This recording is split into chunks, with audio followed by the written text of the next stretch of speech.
El hijo que estorbaba. Siempre fui el que no iba a llegar lejos. No lo decían como insulto directo. Lo decían entre risas. Como si fuera una verdad obvia.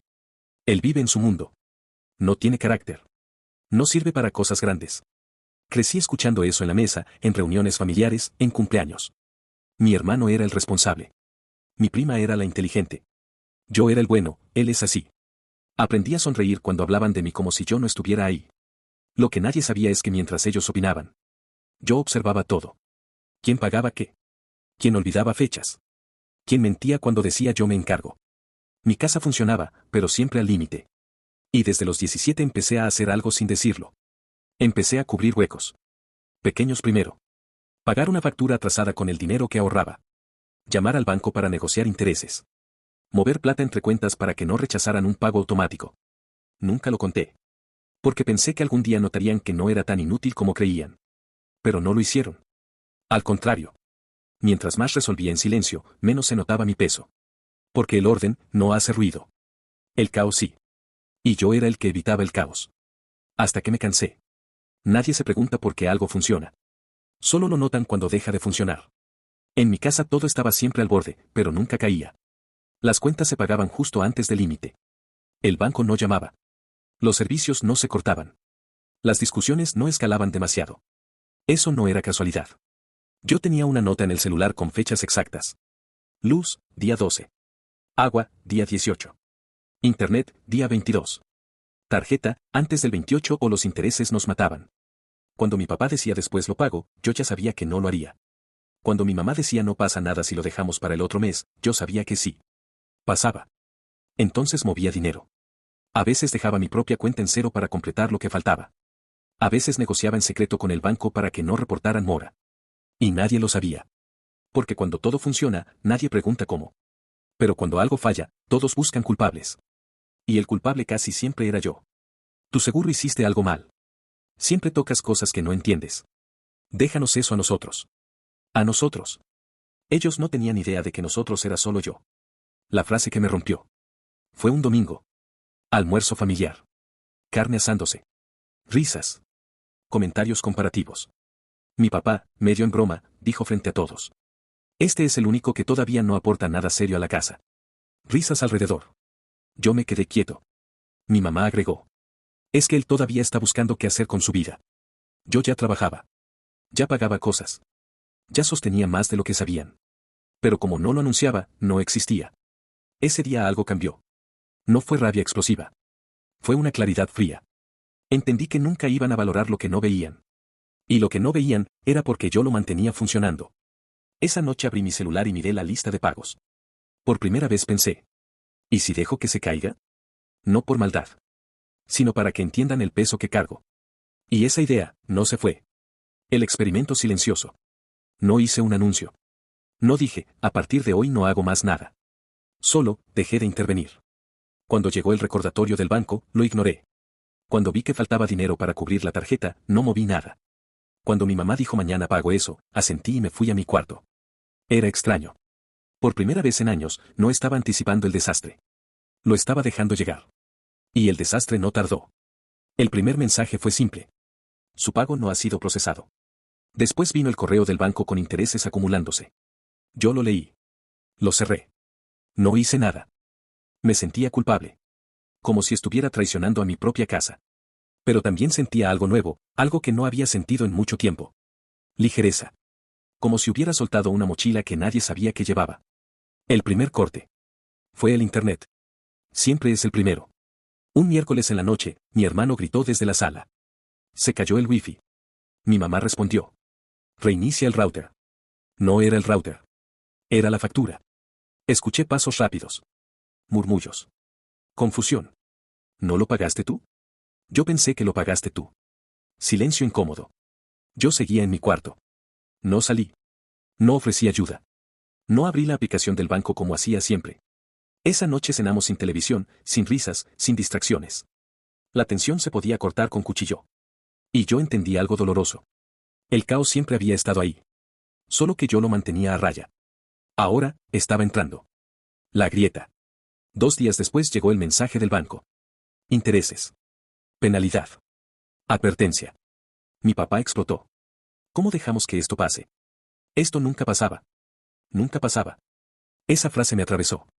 Nunca pasaba, porque yo no lo permitía. Mi mamá empezó a revisar papeles. Mi hermano dijo que no entendía nada de cuentas. Yo estaba en la mesa. Presente. Invisible. Hasta que mi mamá me miró. ¿Tú sabes algo de esto? La pregunta flotó en el aire. Yo respiré lento.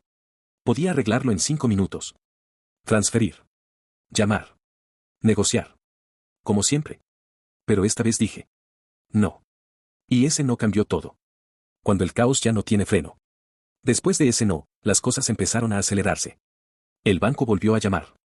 Esta vez no fue un mensaje automático. Fue una persona. Escuché a mi papá caminar de un lado a otro en la sala. No, claro que no estamos en mora, debe ser un error, sí, lo reviso. Pero no era un error. Era la suma de pequeños descuidos que antes yo absorbía. Intereses sobre intereses. Un pago duplicado. Una cuota que se había quedado en el aire porque alguien creyó que otro ya lo había hecho. Mi mamá empezó a revisar cajones buscando recibos antiguos. Mi hermano discutía diciendo que él nunca se encargaba de eso. La casa, que siempre había estado tensa pero estable, ahora vibraba. Yo miraba todo como si fuera un invitado. Y por primera vez entendí cuánto orden había creado en silencio. La conversación que lo cambia todo. Esa noche mi mamá entró a mi cuarto. No enojada. Preocupada. Esto se está saliendo de control. Asentí.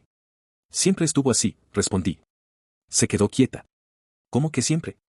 Saqué el celular. Abrí mis notas. Mostré transferencias antiguas. Historiales de pagos. Capturas de llamadas con el banco. Mes tras mes. Año tras año. Ella se sentó en mi cama sin decir nada. ¿Tú hacías todo esto? Sí. ¿Desde cuándo? Desde que vi que nadie más lo hacía bien. La vi procesarlo. No era orgullo lo que tenía en la cara. Era culpa. ¿Y por qué nunca dijiste nada? Esa pregunta me dolió más que cualquier burla. Porque pensé que algún día se iban a dar cuenta. No se dieron cuenta. Y esa fue la verdad más pesada de todas. El orgullo pesa más que la culpa. Después de hablar con mi mamá, pensé que algo cambiaría. Que al menos habría una conversación real. Pero no. Mi papá no reaccionó como imaginé. Cuando mi mamá intentó explicarle lo que yo hacía, él solo dijo. Si lo hacía, era su responsabilidad. Vive aquí. Algo tenía que aportar. No fue un grito. Fue peor. Fue indiferencia. Como si años de sostener la casa fueran una obligación mínima. Como si nunca hubiera estado cubriendo errores que no eran míos. Sentí algo romperse. No era rabia. Era cansancio acumulado. En ese momento entendí que el problema no era que no supieran. El problema era que no querían reconocerlo. Y ahí decidí algo que llevaba semanas rondándome.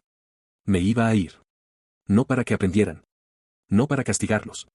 Sino porque ya no quería vivir donde mi valor era invisible. El plan en silencio. No hice drama. No anuncié mi decisión. Seguí actuando normal mientras organizaba todo. Busqué un lugar pequeño. Hice cuentas. Revisé cuánto podía sostener yo solo. Tenía ahorros. Claro que tenía. Si había aprendido a mantener una casa entera en orden. Sabía perfectamente cómo mantenerme a mí. Empecé a guardar mis cosas poco a poco.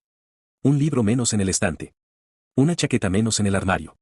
Papeles importantes en una carpeta que nadie tocaba. Cada objeto que empacaba era una mezcla de dolor y alivio. Dolor por lo que dejaba. Alivio por lo que ya no iba a cargar. Nadie notó nada. Porque nadie estaba mirando. Y eso confirmó que estaba tomando la decisión correcta. A la semana vuelves. El día que me fui no hubo tormenta. Fue un martes. Desayuno normal. Conversaciones normales. La misma sensación de siempre, que yo estaba ahí, pero no contaba. Terminé de guardar la última caja en el carro. Entré a la casa una vez más. Me voy, dije. Mi mamá frunció el ceño. ¿A dónde? A vivir solo. Mi hermano soltó una risa corta. Mi papá ni siquiera levantó la vista del celular. Haz lo que quieras, dijo. A la semana vuelves. No intentaron detenerme. No preguntaron si estaba listo. No preguntaron si necesitaba algo. Salí con el sonido de la puerta cerrándose detrás de mí. Y lo más fuerte no fue la tristeza. Fue el silencio. Nadie me llamó esa noche. La calma que no conocía. Mi apartamento era pequeño. Una cama. Una mesa. Una cocina que apenas cabía yo. Pero esa primera noche dormí como no dormía en años. No había gritos. No había tensión flotando en el aire. No había responsabilidades invisibles esperando que yo las detectara. Por primera vez, si algo se rompía, era solo mío. Y si algo salía bien, también. Organicé mis propias cuentas. Todo claro. Todo a tiempo. Sin depender de nadie. Era increíble lo simple que era cuando todos hacían su parte. Y por primera vez entendí algo. Yo no era el problema. El problema era estar donde no me valoraban. El primer llamado. Pasaron 3 semanas. Y llegó la primera llamada. Era mi hermano.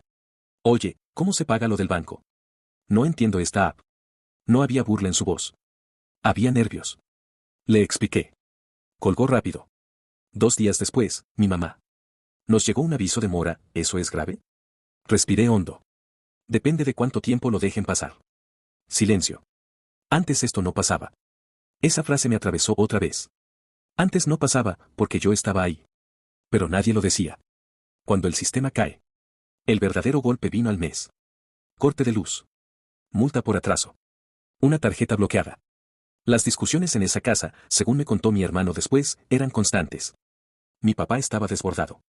Mi mamá lloraba por cosas pequeñas. Mi hermano evitaba estar en casa. El orden que yo mantenía no era visible. Pero su ausencia sí. Y lo más duro no fue que colapsaran. Fue que empezaron a entender, demasiado tarde. La llamada que nunca pensé escuchar. Era casi medianoche cuando sonó mi teléfono. Mi papá. Nunca me llamaba a esa hora. Contesté. No habló de inmediato. Escuché su respiración. Pesada. Necesito que me expliques algo, dijo al fin. Su voz no tenía autoridad. Tenía cansancio. Dime. Hay una deuda que no entiendo. No sé cómo se acumuló. Yo pensé que eso estaba cubierto. Silencio. Esperaba que yo dijera, tranquilo, yo lo arreglo. Pero no lo hice. Yo no estoy allá, respondí. Otra pausa larga. Y entonces lo dijo. Desde que te fuiste, nada está en orden. No fue una disculpa. No fue un reconocimiento completo. Pero fue lo más cercano que había escuchado. Sentí algo extraño. No victoria. No rencor. Una mezcla amarga de alivio y tristeza. Porque por fin lo estaban viendo. Pero ya no era mi responsabilidad demostrarlo. La verdad en la mesa. Una semana después acepté ir a cenar. La casa se sentía diferente. Más silenciosa. Más pesada. Nos sentamos. Mi mamá habló primero. No sabíamos todo lo que hacías. Mi hermano bajó la mirada. Mi papá tardó más. No lo valoré. 3 palabras. Secas. Difíciles. Y aún así, no borraban años. No lo hacía para que me aplaudieran, respondí. Lo hacía porque si no lo hacía yo, nadie. Lo hacía. El silencio fue distinto esta vez. No era tensión. Era conciencia. Lo que ya no soy. Me preguntaron si volvería. Si podía ayudar a organizar todo otra vez. Los miré. Los quiero. Siempre los voy a querer. Pero algo en mí ya había cambiado. Puedo orientar. Pero no voy a volver a cargar con todo. No más invisibilidad. No más obligación disfrazada de amor. El respeto no se exige. Se aprende cuando se pierde. Y ellos lo habían perdido. Demasiado tarde, pero real. Con el tiempo aprendieron. Cometieron errores. Pagaron multas. Discutieron menos. No porque yo regresara. Sino porque entendieron lo que implica que alguien sostenga en silencio. Cada vez que algo se les complica, ahora dicen. Antes esto lo manejaba él. Ya no con burla. Con reconocimiento. Tardío. Pero real. El hijo que no servía. Durante años pensé que el problema era yo. Que no era suficiente. Que era flojo. Que era inmaduro. Hasta que me fui. Y el sistema que funcionaba dejó de funcionar. No era que no servía. Era que sostenía demasiado. Y nadie lo notaba porque lo hacía bien. La diferencia ahora. Hoy los visito. Nos reímos. Hablamos. Pero ya no cargo con lo que no me corresponde. Ya no busco aprobación. Ya no intento demostrar mi valor. Porque entendí algo que cambió mi vida. Si tienes que demostrar constantemente que eres importante, estás en el lugar equivocado. Me fui siendo el que no servía. Y terminé siendo el que sostenía todo. La diferencia es que ahora solo sostengo lo que también me sostiene.